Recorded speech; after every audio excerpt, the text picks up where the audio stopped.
बाकी मरुस्थलों में मिस्र बड़ी डेवलप हो गया क्योंकि एक नदी आई ये नीचे से, और विक्टोरिया झील से एक नदी आती है नील नदी, और नील नदी इसके इस एरिया में इतना ज्यादा पानी ले आके भर देती है।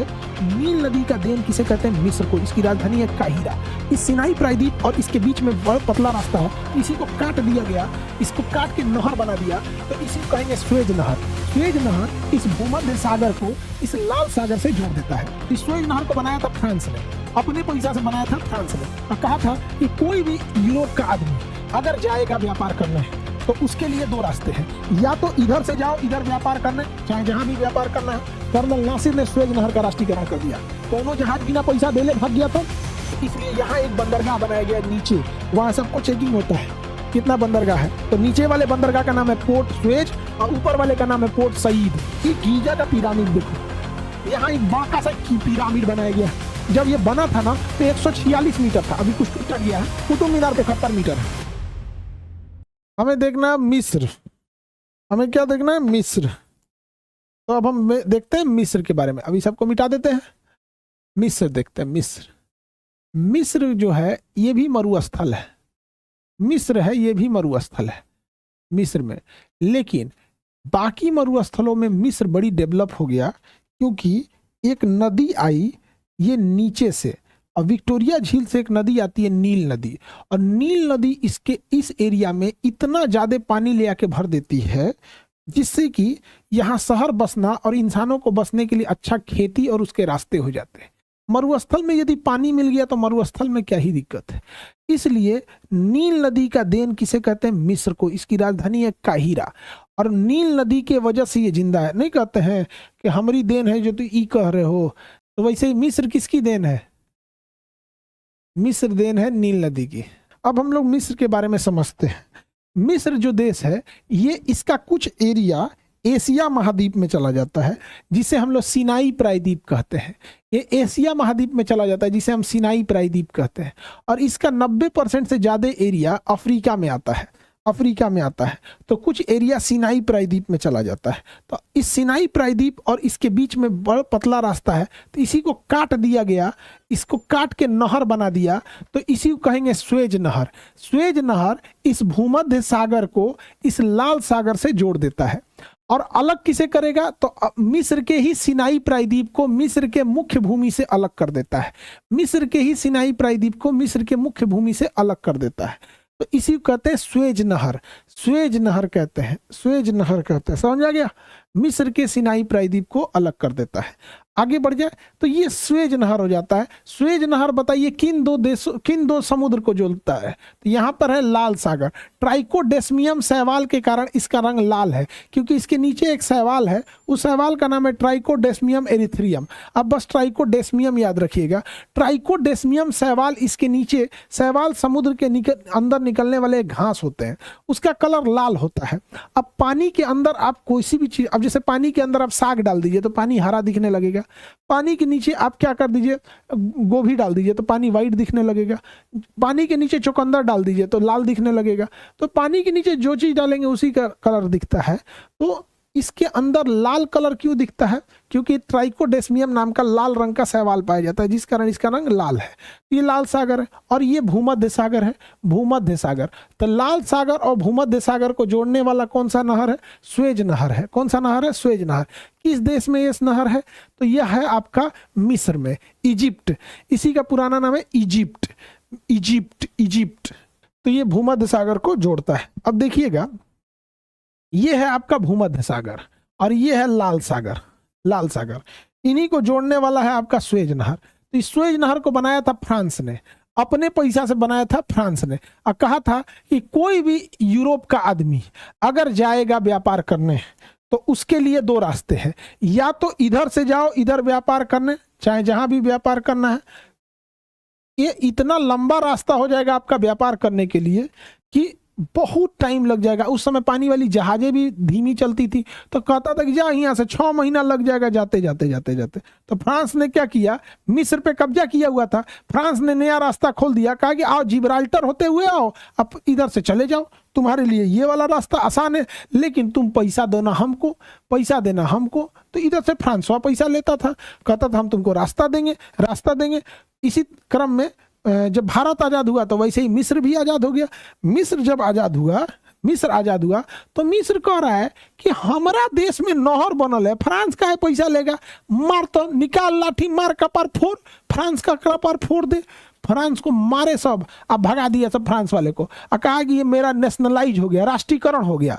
तो सरकार जब किसी चीज़ को अपने अंडर में ले लेती है तो राष्ट्रीयकरण कहते हैं। तो कर्नल नासिर ने फ्रांस ये स्वेज नहर का राष्ट्रीयकरण कर दिया। कर्नल नासिर ने स्वेज नहर का राष्ट्रीयकरण कर दिया, स्वेज नहर का राष्ट्रीयकरण कर दिया। इससे फायदा क्या हुआ? तो जो रास्ता यहाँ पर स्वेज नहर है, ये स्वेज नहर है, और ये स्वेज नहर है किसका एक्चुअल में? ये है आपका इसका, मिस्र का। पहले यूरोप से आने के लिए केप ऑफ गुड होप होते हुए, अब यहाँ से आप सऊदी अरब जाइए, पाकिस्तान जाइए, इंडिया जाइए, जहाँ जाना है वहाँ जाते रहिए यहाँ पे ये एरिया से। और इस फ्रांस ने क्या किया था, आप जिब्राल्टर आइए, जिब्राल्टर से इसको होते हुए यहाँ से भी जा सकते हैं। तो ये रास्ता बहुत छोटा था और इससे कमाता था कौन? फ्रांस। मारा मिस्र ने धो धा के रद्द कर दिया, ब्रिटेन और फ्रांस वालों को धो धा के भगा दिया, कहा कि राष्ट्रीयकरण हो जाएगा और यहाँ से जिसको जाना है अब हमको पैसा देगा। तो स्वेज नहर बन के तैयार हो गया। स्वेज नहर बन के क्या हो गया? तैयार हो गया। तो स्वेज नहर जो है, आप देखिए इसके पे स्वेज नहर में स्टार्टिंग पॉइंट नीचे से लाल सागर है, नीचे में कौन सागर है? लाल सागर।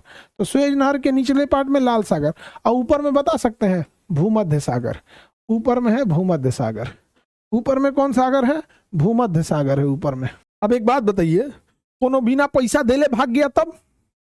कोनो जहाज बिना पैसा देले भाग गया तब? इसलिए यहाँ एक बंदरगाह बनाया गया नीचे, वहां सबको चेकिंग होता है कितना बंदरगाह है। तो नीचे वाले बंदरगाह का नाम है पोर्ट स्वेज और ऊपर वाले का नाम है पोर्ट सईद। तो निचले बंदरगाह का नाम है पोर्ट स्वेज और ऊपर वाले का नाम है पोर्ट सईद।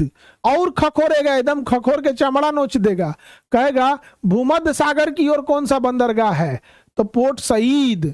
कहेगा लाल सागर की ओर कौन बंदरगाह है? तो पोर्ट स्वेज। ज्यादातर पूछा है पोर्ट स्वेज के बारे में, पोर्ट सईद पूछबे नहीं किया है। स्वेज नहर किन दो बंदरगाहों से शुरू होती है? तो स्वेज बंदरगाह से शुरू होकर सईद बंदरगाह तक जाती है, स्वेज बंदरगाह से शुरू होकर सईद बंदरगाह तक जाती है। अच्छा, इस नहर को बनाने में एक फायदा ये हुआ था कि इसके बीचवा में एगो झील था, नाम था उसका बीटर झील। नाम क्या था? बीटर झील। तो जहां पहले से झील है वहां तो खोदने का झमेले नहीं है, तो वहां तो खोदने का झमेला नहीं है, बाकी में खोद दिया। लेकिन बहुत मेहनत से खोदा था जापान, ये फ्रांस, बहुत पैसा खर्चा किया था फ्रांसवा। देख रहे हैं पूरा रेगिस्तान को खोद खोद के गढ़ा करके बनाया है। सोचिए कितना मेहनत से बनाया है। समझ में आ रहा है कि नहीं आ रहा है? अरे चलता फिरता यहाँ पे कितना मेहनत से बनाया है बेचारा। बनाया तो है, खर्चा तो किया है। अब जहाज एगो जाती है एक ओर से, एक ओर से आती है, एने से जहाज जाती है, एने से आती है, ऐसा भाड़ा वसूलता है, ले आ रहा है पैसा, ले आ रहा है पैसा, पैसा पैसा पैसा ले आ, पैसा ले, तो यहाँ से खोद को पैसा ले लेता है सब यहाँ पे। अब आप सोचेंगे कितना पैसा लेता होगा, ये कितना पैसा लेता होगा? तो मजबूरी में पैसा जितना मांगेगा। अब देखो ये है आपका स्वेज नहर, ये है स्वेज नहर। यहाँ खंबा लगा के लाइट बार देता है सब, रतिया को में खंबा लगा के ललटेन चाहे ढिबरी चाहे लाइट बार देता है सब। और लाइट नहीं बारेगा ना तो कोनो बैला किनारे ले आके जो है जिया फंसा लेगा बड़का, कहेगा एन्ने रहियो, एन्ने गहिरा है, एन्ने जेतो तो फंस जेतो। एगो जहाज 2021 में लाइटवा बारा था तो बुता गया था, हवा मारा बड़का जहाजिया ले आके हेन्ने फंसा दिया और किनारवा पे फंसा दिया, और 1 हफ्ता तक फंसा दिया, नहरे बंद हो गया, ससुरा फंसा दिया, बड़ी मुश्किल से इसको ठेला गया। हेत्ता बड़का जहाज ठेलाएगा हो कहियो? तब क्या हुआ? तो पता चला कि एक काम करो, जेसीबी लिया वो और वो बकोट के गहिर करो, तो बकोट बकोट के गहिर किया सब। और के बाद से आग बुझाने वाला वाटर कैनन होता है, पंप, हाई प्रेशर पंप से मारा सब कि यहाँ का बालू दह के उनने गया, नीचवा से खखोर खखोर के, अब फिर घींच तान के दूसरा रोड निकाला गया। 1 हफ्ता से रास्ते बंद कर दिया था। तो ये कहता है कि ढिबरी के ओन्ने रहना है, ये एकदम मार्जिन लाइट ओनिए रहो। ये जहाज से पैसा लेता है। किससे लेता है? जहाज से पैसा लेता है। अब ये कंटेनर है, समझ में आ गया? अब एक कंटेनर, कहता है जहाज तुम्हारा हमको पैसे नहीं, मतलब तुमसे मतलब नहीं, खाली जाओगे तो पैसे नहीं लेंगे, जितना कंटेनर लादे हो ऊपर कंटेनर हम तुमसे 5,000 रुपया लेंगे। मान के चलिए पर कंटेनर कितना रुपया लिया? 5,000 रुपया लिया पर कंटेनर, 5,000 रुपया लिया। जो एवरेज जहाज जाते हैं सब आई ऐसे तो बड़का बड़का है सब, एमे कोनो में 3,000 कंटेनर है, में तो 5,000 कंटेनर होगा, तो उसमें 5,000 कंटेनर। अभी के टाइम पे बड़े जहाज में कंटेनर की संख्या 5,000 है, तो कंटेनर हो गया 5,000 और पर कंटेनर 5,000 रुपया लिया, तो 5 पचे 25 आ गिरो दन दे लिख दो, 1 2 3 4 5 6 6 गो जीरो दनाक दे लिख दो, 6 गो जीरो दनाक दे लिख दो। अब देखो तनी ध्यान से, इकाई दहाई सैकड़ा हजार 10,000 लाख 10 लाख करोड़, ई 2.5 करोड़ रुपया हो गई एगो जहाज पे। 2.5 करोड़ रुपया एक जहाज दिया, 2.5 करोड़ रुपया एक जहाज दिया, समझ में आ गया। 100 गो जहाज अगर गुजरा, 100 गो जहाज, तो 250 करोड़ रुपया 100 गो जहाज से एक के दिन में हो गया। और 100 गो उनने से आया तो 250 करोड़ ओकरों से लिए, समझ में आ गया। हो गया 500 करोड़ रुपया एक दिन का, 500 करोड़ रुपया एक दिन का।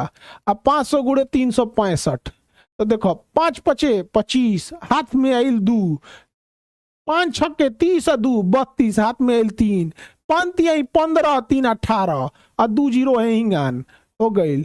अब देखबो तनी ये तो करोड़ हो गई हो, इकाई दहाई सैकड़ा हजार 10,000 लाख, 2 लाख करोड़। फ्रांस दोबारा कब्जा कर लेगा तो मिस्र क्या करेगा? मिस्र क्या मेहंदी लगा के बैठा है, डुबा देगा फ्रांस को इसी में, यहाँ पर बांध देगा जॉर्जियन के पीछे लटका के, ले जाइए रो एक फ्रांस में ले जाइयो, ले बांध के लटका देगा। इसीलिए ना कोई देश सेना रखती है, ऐसे कैसे कब्जा कर लेंगे। आगे बढ़ते हम लोग। फ्रांस मिस्र की नील नदी की देन कहा जाता है।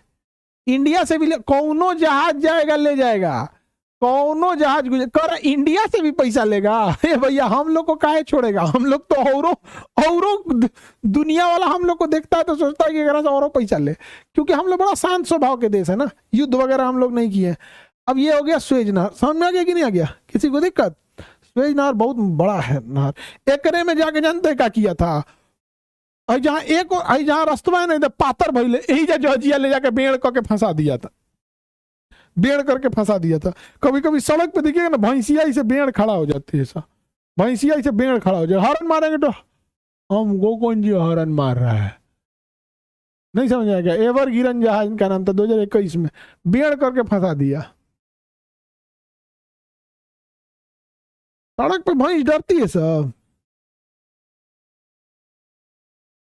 वो भाई सड़क पे केकरों से नहीं डरेगी सर, वो अलग बात है कभी कोनो स्कूटी लेके आ गई तो भाग जाएगी भैंस, लेकिन ऐसे हम लोग से डरने वाली है सर नहीं।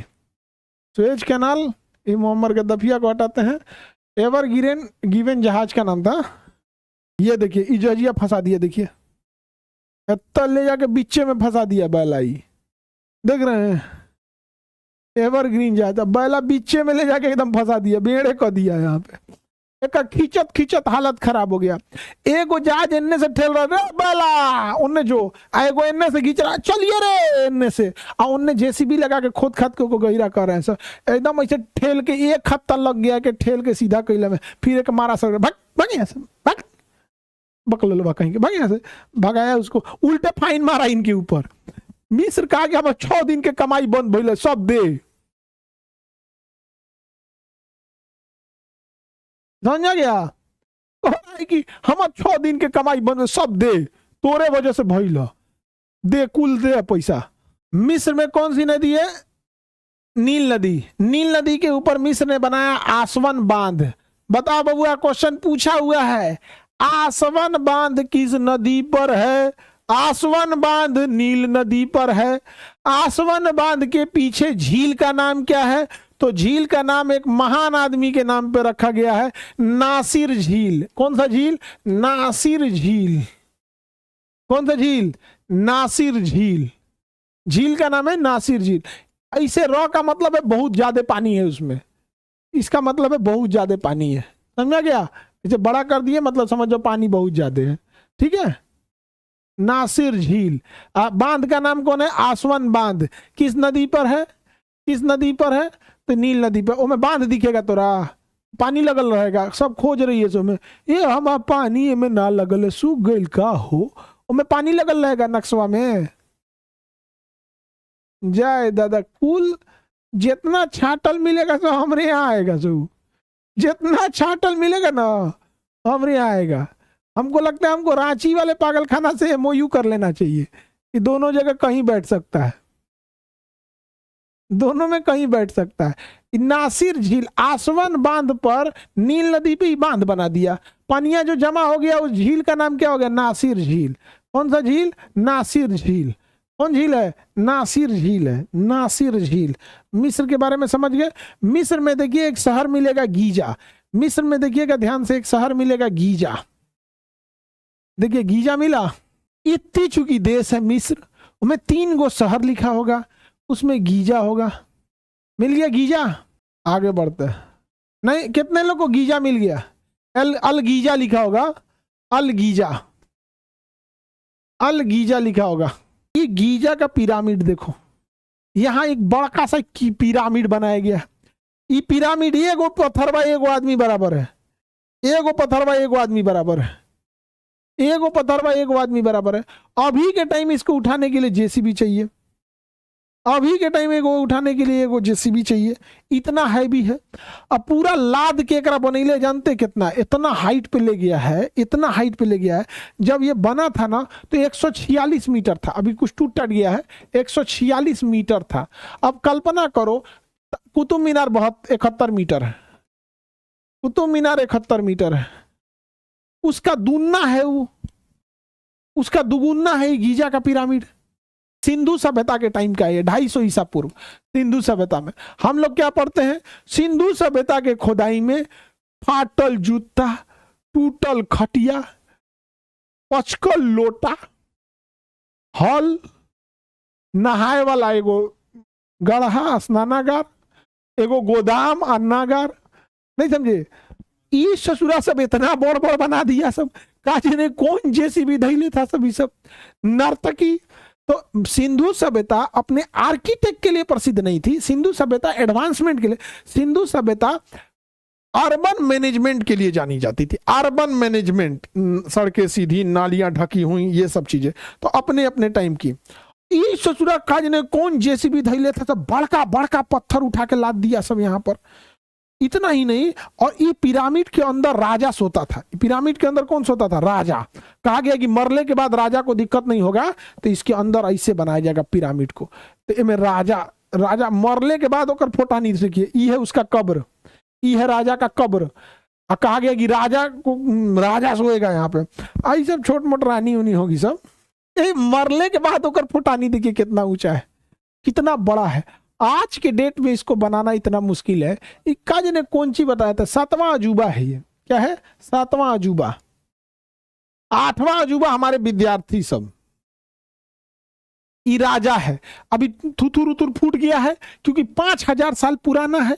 हवा धूल धक्कड़ से थुथुर उथुर फूट गया, नहीं तो खूब सजा के रखा गया था राजा को यहाँ पर। ये बहुत बड़ा इस टाइप का था यहाँ पे, इसको आई देखिए ढह गया, इससे से प्लास्टर उस्टर छोड़ दिया। यहाँ बहुत बड़ा था ये मिस्र का पिरामिड। मिस्र का पिरामिड, मिस्र समझ में आ गया? केमिस्ट्री की खोज मिस्र से हुई थी, केमिस्ट्री की खोज मिस्र से हुई थी, मिस्र से। यूनेस्को में भी शामिल है। यहां पर जब लोग मर जाते थे तो उसके शरीर पर एक लेप लगा दिया जाता था जिसे हम ममी कहते थे। क्या कहते थे? ममी कहते थे। वो लेप लगा देने से शरीर सड़ता नहीं था, लेप लगा दिया। यहाँ के राजा को फिरौन कहा गया। यहाँ के राजा को क्या कहा गया? फिरौन कहा गया। फिरौन, यहाँ के राजा को क्या कहा गया? फिरौन कहा गया। हालांकि मुस्लिम धर्म के हिसाब से, इस्लाम धर्म के हिसाब से फिरौन को बद्दुआ मिली थी। कुरान में लिखा कि फिरौन को बद्दुआ मिली थी, ना उसकी लाश को जलेगा ना उसकी लाश पानी में सड़ेगी, कयामत के दिन तक फिरौन की लाश वैसे ही रहेगी।